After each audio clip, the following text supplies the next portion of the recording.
das margens plácidas de um povo herói com brado retumbante.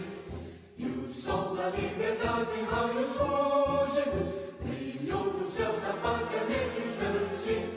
Se o penhor dessa igualdade conseguimos conquistar com o braço forte, em teu seio, ó liberdade, desafia o nosso peito à própria morte.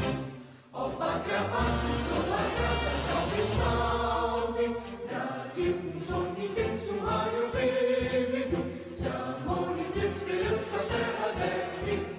Sem teu formoso céu risonho e límpido, a imagem do cruzeiro resplandece.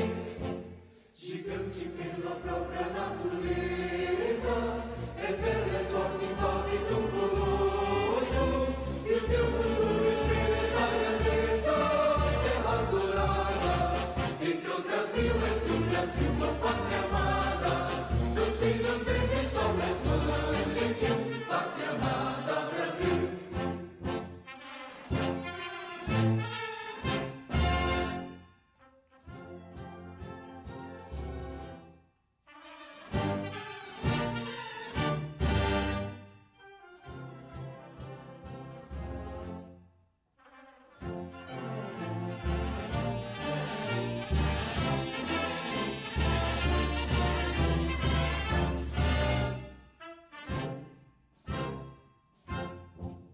Deitado eternamente imenso e esplêndido, ao som do mar e à luz do céu profundo, fulguras, ó Brasil, florão da América, iluminado ao sol do novo mundo. Do que a terra mais garrida, teus risonhos lindos campos têm mais flores, nossos bosques têm mais vida, nossa vida no teu seio mais amores. Ó pátria amada, idolatrada, salve, salve, Brasil de amor eterno seja símbolo, olá para o que ostentas estrelado, e digam verde louro desta flâmula, paz no futuro e glória no passado. Mas ergues a justiça, clama forte, verás que o filho teu não foge à luta, nem teme quem te adora a própria morte, terra dourada. Entre outras mil és do Brasil, a pátria amada, dos filhos deste sol és mãe gentil, pátria amada, Brasil.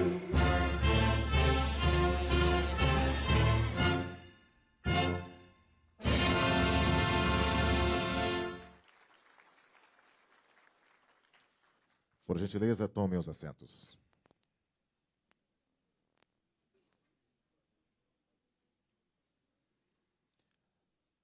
Alexandre Silveira de Oliveira nasceu em Belo Horizonte em 15 de julho de 1970. É bacharel em Direito, técnico em Contabilidade e concursado como delegado de Polícia de Minas Gerais, tendo aposentado como delegado-geral. Foi coordenador-geral da 6ª Unidade de Infraestrutura Terrestre do DENIT em 2003 e diretor-geral do Departamento Nacional de Infraestrutura de Transportes no DENIT em 2004 e 2005. Ex-deputado federal por 2 mandatos, eleito nos anos de 2006 e 2010 entre os 5 parlamentares mais bem votados do Estado. Foi presidente da Comissão de Segurança Pública e Combate ao Crime Organizado em 2009, autor de vários projetos de lei e de emendas constitucionais, entre elas a PEC 412, que prevê autonomia funcional da Polícia Federal. Foi secretário de Estado de Gestão Metropolitana, 2011 a 2013, e secretário de Saúde em Minas Gerais, em 2014. Ainda em 2014, Alexandre Silveira foi eleito primeiro suplente senador na chapa liderado pelo ex-governador de Minas Gerais, Antônio Anastasia. Foi diretor jurídico da Presidência do Senado Federal entre os anos de 2021 e 2022. Em fevereiro de 2022, tomou posse como senador da República, assumindo o cargo em função da eleição de Anastasia para ministro do Tribunal de Contas da União. No Senado, seu primeiro projeto de lei foi a PEC 1 de 2022, que aumentou o Auxílio Brasil, antiga Bolsa Família, para R$ 600. dobrou o valor do Vale Gás e criou voucher para caminhoneiros autônomos no valor de R$ 1.000 durante o ano de 2022. Também teve destaque ao relatar a PEC da transição, que garantiu o pagamento do Bolsa Família no valor de R$ 600 e mais 150 para cada criança de até 6 anos. Além de garantir os recursos para o programa social, o projeto garantiu investimento nas áreas de saúde, segurança e infraestrutura, entre outros. Ainda foi relator da Lei Paulo Gustavo, que destina 3,8 bilhões em recursos de maneira descentralizada para todos os estados e municípios do Brasil para garantir as ações emergenciais voltadas ao setor cultural. Ainda foi autor da proposta que garante a recuperação do patrimônio histórico-cultural do Brasil. Senhoras e senhores, com a palavra, o senhor Alexandre Silveira, ministro de Minas e Energia.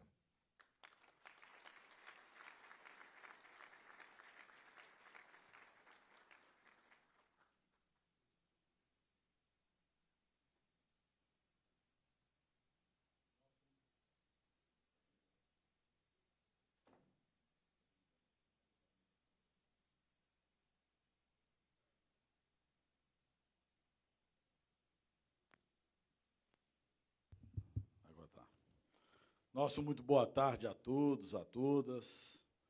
Queria cumprimentar de forma muito carinhosa meu líder, amigo, senador Otto Alencar, agora meus colegas, e compartilhando o mesmo prédio aqui, para minha alegria, nossa ministra do Turismo, Daniela Carneiro, meu colega, também deputado, e agora colega da equipe do presidente Lula, nosso ministro das Comunicações, Juscelino Filho, meu colega de Senado da República, e, para minha alegria, vai ser meu companheiro do dia a dia para defender o povo brasileiro nessa empresa que é tão importante para todas as brasileiras e brasileiros, que é a Petrobras, com tanto conhecimento técnico, profundidade política e sensibilidade humana, que é meu amigo Jean Paul Prats.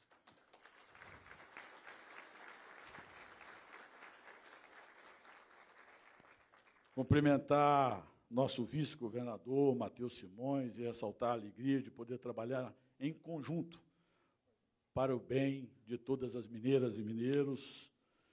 Cumprimentar dois parentes aqui presentes, um primo e o meu filho, em nome dele estender os meus cumprimentos e a minha gratidão a toda a família que, ombreada comigo há mais de 20 anos na vida pública, contribui tanto para que eu estivesse toda a condição de me dedicar a servir o povo brasileiro. Pedro Rousseff, meu primo, e meu filho Alexandre. Cumprimentar tantos parlamentares aqui presentes do meu estado e de outros estados, minha bancada estadual quase que em massa presente aqui hoje, a bancada federal do nosso estado. Cumprimentar o ex-governador de Minas Gerais, meu amigo, Fernando Pimentel. Cumprimento, enfim, todas as senhoras e senhores aqui presentes, agradecendo pelo prestígio e pela consideração de estarem aqui hoje, em um momento que, para mim e para a minha vida pública, é motivo de grande orgulho, porque me dá, mais uma vez, a oportunidade de servir ao povo do meu estado, Minas Gerais, e do meu país. Agora, em uma das áreas que mais deve merecer a atenção de todos nós, porque ela é fundamental, estratégica para o futuro e para o desenvolvimento da nossa nação. A missão de conduzir o Ministério de Minas e Energia é, ao mesmo tempo, um incomparável privilégio e uma imensa responsabilidade. Essa pasta, criada em 1960 pelo mineiro, fundador de Brasília, e um dos maiores homens públicos que esse país já conheceu, Juscelino Kubitschek, nasceu da necessidade de garantir desenvolvimento ao nosso Brasil. Energia e transporte foi o binômio projetado por JK. Desde os tempos de governador de Minas. Sem esses dois pilares, sabia ele, nossa nação não se desenvolveria. A história mostrou, e nossa capital, Brasília, é a memória viva do seu projeto de desenvolvimento que propiciou a todos os brasileiros. Um salto, 50 anos em 5, um processo de interiorização e modernização nacional jamais vistos até então. Hoje, a necessidade de mais e mais desenvolvimento e investimentos para o Brasil e para os brasileiros e brasileiras é ainda mais premente. E, novamente, o Ministério de Minas e Energia será fundamental, será a mola propulsora para esse processo. Pelo seu comando passaram grandes homens públicos, passaram mineiros que também contribuíram de forma sobremaneira com o nosso país.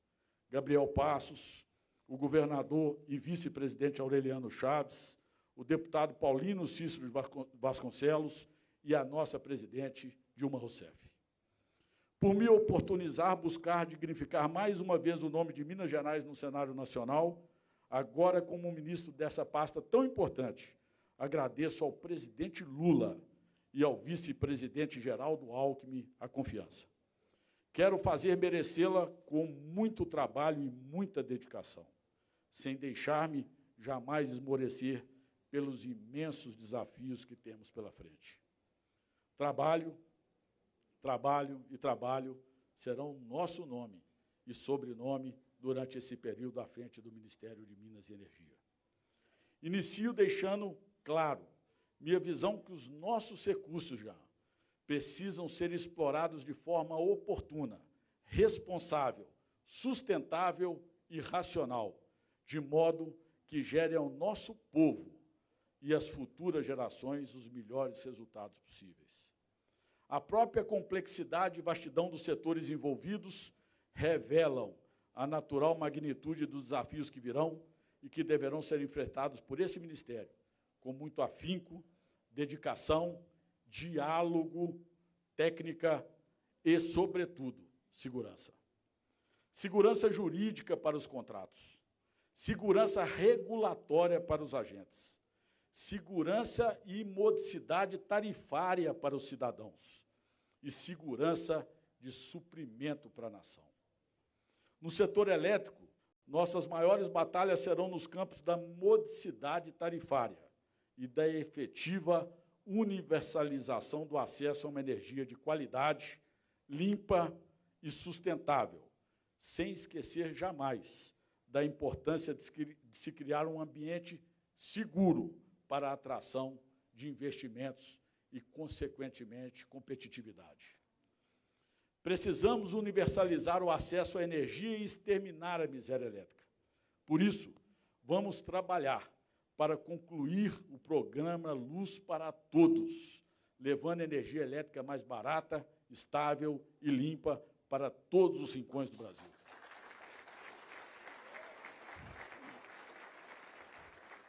Temos que lutar com afinco pela redução das tarifas de forma ampla, estrutural e duradoura, e também garantir a tarifa social de energia elétrica para que chegue a todas as famílias que realmente dela precisem.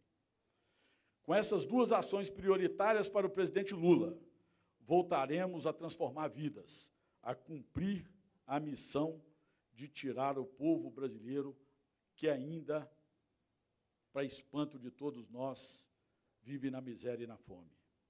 Não há como se descuidar do planejamento e da segurança de suprimento já.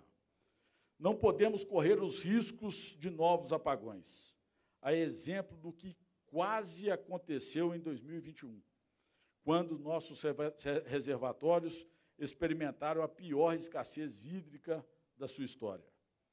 O nosso planejamento não pode errar.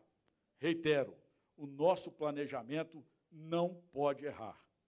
Temos que garantir energia para que o país possa voltar a se desenvolver, Otto, a movimentar a nossa indústria, a agricultura irrigada e a gerar mais e mais empregos e renda para o povo brasileiro.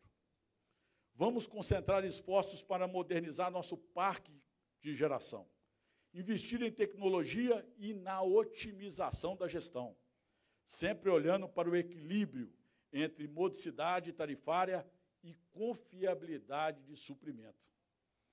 Em especial, o futuro da nossa geração deve se guiar rumo à inovação, da ampliação das fontes renováveis, as quais, aliadas à incorporação de tecnologias de armazenamento, de hidrogênio de baixo carbono, colocarão a matriz energética brasileira novamente na vanguarda mundial da sustentabilidade.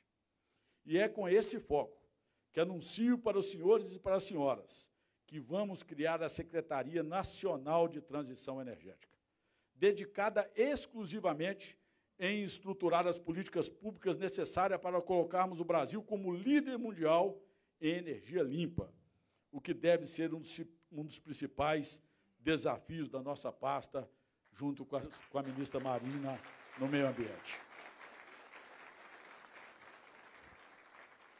O gás natural e a biomassa ganham especial destaque nessa transição energética segura e na consolidação de uma economia nacional de médio e baixo carbono, dado a seu menor impacto ambiental e a maior eficiência, comparado às demais fontes fósseis, além de seu papel estratégico no desenvolvimento de tecnologias nacionais. Temos também de perseguir a autossuficiência de insumos para produzir alimentos, fundamental para continuarmos a crescer na produção e também garantir renda para as pessoas. Precisamos implementar um desenho de mercado que promova a competição, mas que preserve o consumidor da volatilidade de preço dos combustíveis.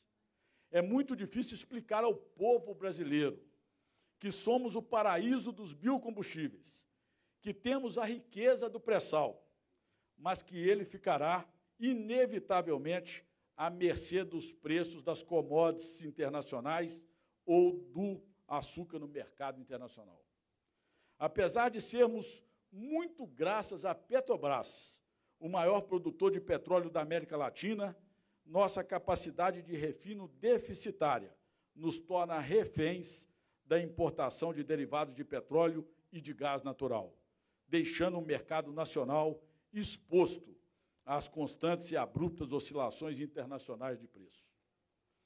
Alguma coisa estamos fazendo de forma equivocada. Precisamos exercitar nossa criatividade e pensar em soluções que funcionem para os investidores, mas, em especial, para o povo brasileiro. É urgente ampliarmos e expandirmos nossas refinarias, levando-as para as regiões do país e modernizando as plantas. Nesse ponto, a Petrobras, na qualidade de vetor estatal do desenvolvimento setorial e de maior refinadora do país, terá, naturalmente, papel central na expansão, conduzindo o processo e induzindo a adesão de outros agentes. Espero que, em breve, conduzida pelo nosso colega e profundo conhecedor da área, Jean Paul Prats, a Petrobras e esse Ministério trabalhem muito alinhados para as questões essenciais do nosso país. Será fundamental também trabalharmos pela disseminação e pelo bom aproveitamento do nosso gás natural, muitas vezes preterido no planejamento setorial e desperdiçado. Apenas 52% do gás natural produzido no país é aproveitado, perdendo-se o resto com reinjeções e queimas. Mesmo assim, continuamos importadores do GNL a preços estratosféricos. Esse caminho de valorização do nosso gás passa, antes de tudo, pela democratização do acesso para toda a cadeia industrial e para as residências do nosso país. Ainda em busca da retomada da vanguarda e da soberania energética nacional, também iremos e precisamos revalorizar nossos biocombustíveis, por meio da implementação de políticas de longo prazo verdadeiramente compromissadas com a integração desses recursos na matriz energética, mas também de forma segura e verdadeiramente eficaz. Para isso, é importante trazermos previsibilidade para a indústria, pondo fim à instabilidade causada pelas frequentes alterações no percentual de mistura dos combustíveis fósseis. Podemos e vamos contar com o apoio em pesquisa de produtores, de representantes da indústria e do setor de transporte para que seja definido, tecnicamente, o percentual ideal a ser empregado. Também vamos revitalizar a pesquisa nesse segmento para baratear e simplificar o processo produtivo, de modo a obter os ganhos tecnológicos que democratizem a atividade e que permitam a entrada de produtores de menor porte, ensejando também ganhos em desenvolvimento social para o Brasil. Nessa mesma linha, o incentivo à mineração artesanal e em pequena escala deve nortear nossos passos no setor minerário, sempre cuidando da responsabilidade ambiental. A mineração brasileira, em 2021, bateu o recorde de produção de 339 bilhões e exportações de 58 bilhões de dólares. Pela dimensão continental, histórico minerador e presença de minas mundial, o Brasil se destaca como uma das principais fronteiras para o investimento global em mineração. Precisamos de desenvolver inteligência para que todo esse investimento seja revertido, não só em mais empregos, mas também como indutor do desenvolvimento, principalmente nos estados produtores, em maior bem-estar para a sociedade, com especial olhar para as populações mais diretamente afetadas e para a sustentabilidade das atividades de mineração. Iremos combater ineficiências, Duda, e práticas anticompetitivas nesse setor, fiscalizando e punindo jazidas mal aproveitadas e abandonadas, permitindo que quem realmente esteja comprometido com a mineração responsável tenha o seu lugar. Por fim, e mais importante, não nos esqueceremos de Bariana e de Brumadinho.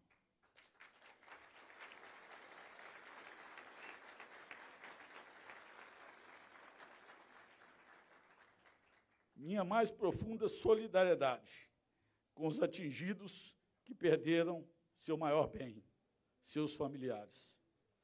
Vamos investir recursos e esforços na fiscalização ferrenha de segurança de barragens, voltada a impedir que eventos trágicos e lamentáveis como estes voltem a acontecer. Teremos foco no uso de tecnologias de ponta, capazes de permitir uma regulação e uma fiscalização mais eficiente, com aumento da segurança de barragens, destinação sustentável de rejeitos, prevenção de danos e desastres ambientais, repressão de atividades ilegais e definição eficiente de condicionantes ambientais. Tudo isso sempre pautado pelo viés da justiça socioambiental, prestigiando a redução das desigualdades, redução de impacto sobre as comunidades afetadas e inclusão das pessoas nos resultados positivos desses projetos. Nossos recursos naturais servirão ao nosso povo, não ao contrário. E em todas as áreas já destacadas, reitero que é de extrema importância investirmos em inovação e na modernização tecnológica para um consumo mais racional, que preserve o meio ambiente e que traga mais benefícios à população. Volto a dizer, a atração de investimentos é um dos pilares fundamentais para crescimento econômico, geração de emprego e renda e diminuir as desigualdades no nosso país. Diante de tantos desafios, senhoras e senhores, não posso esconder meu entusiasmo de assumir hoje a liderança do Ministério de Minas e Energia, uma pasta historicamente enxuta e reconhecida por sua elevada capacidade técnica. Uma pasta indutora do desenvolvimento e que contribui, inegavelmente, para a construção de soluções e alternativas para o país. É nesse contexto que gostaria de fazer uma referência especial a todos os servidores desse ministério tão relevante.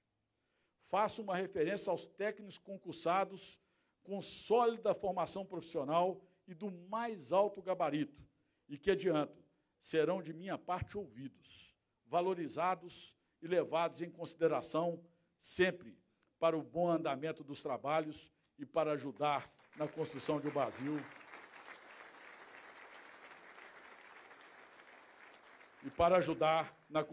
Brasil mais desenvolvido, com mais equidade, mais inclusivo, que todos nós sonhamos. O trabalho das senhoras e dos senhores será fundamental, e eu conto muito com ele. Também estendo essa referência às autarquias vinculadas, às empresas públicas e às empresas de economia mista. Como já viram, temos muito por fazer, mas ninguém faz nada sozinho. Conto, assim, humildemente, com a apoio e a orientação do presidente Lula e do vice-presidente Geraldo Alckmin, com a colaboração e as contribuições dos demais ministérios e do seu governo, das instituições e dos agentes setoriais, do diálogo, da academia, dos governadores, da sociedade civil, dos poderes legislativo e judiciário, dos órgãos de controle, assim como os formadores de opinião e da mídia. Queremos fazer muito e faremos com a ajuda, o trabalho e a colaboração de todos vocês. Brasil, união e reconstrução. Ao trabalho, muito obrigado.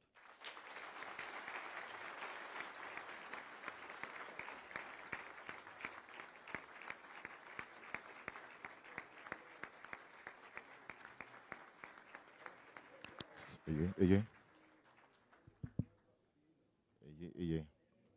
Microfone.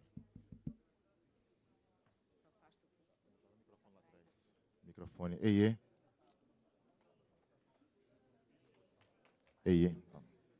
Nós queremos cumprimentar ainda aqui no nosso dispositivo a senadora Zenaide Maia. Cumprimentamos ainda o líder da bancada no Senado do PT, senador Paulo Rocha, senador Giordano, senador Irajá. Cumprimentamos ainda Chiara Biondini, deputada federal aqui conosco, os prefeitos de Minas Gerais, também sejam todos muito bem-vindos. Cumprimentamos ainda o ministro de Infraestrutura, Marcelo Sampaio, e ainda, ex-ministro de Infraestrutura, Marcelo Sampaio, e ainda o ex-ministro de Estado de Minas e Energia, Bento Albuquerque.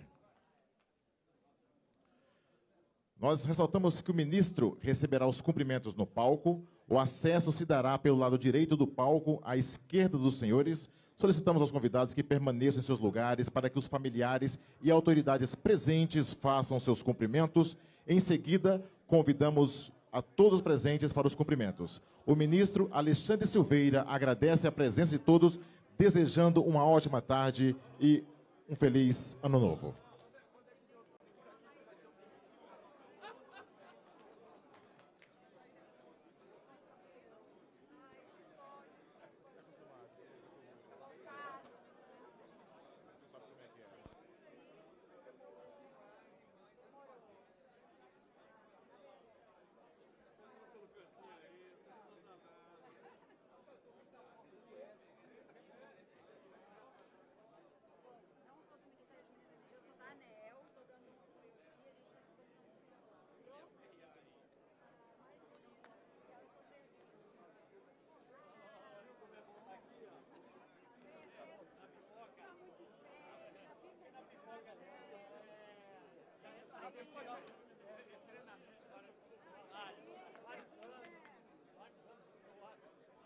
Vem cá, o que você acha que atores e influenciadores fazem quando precisam aprender inglês rápido?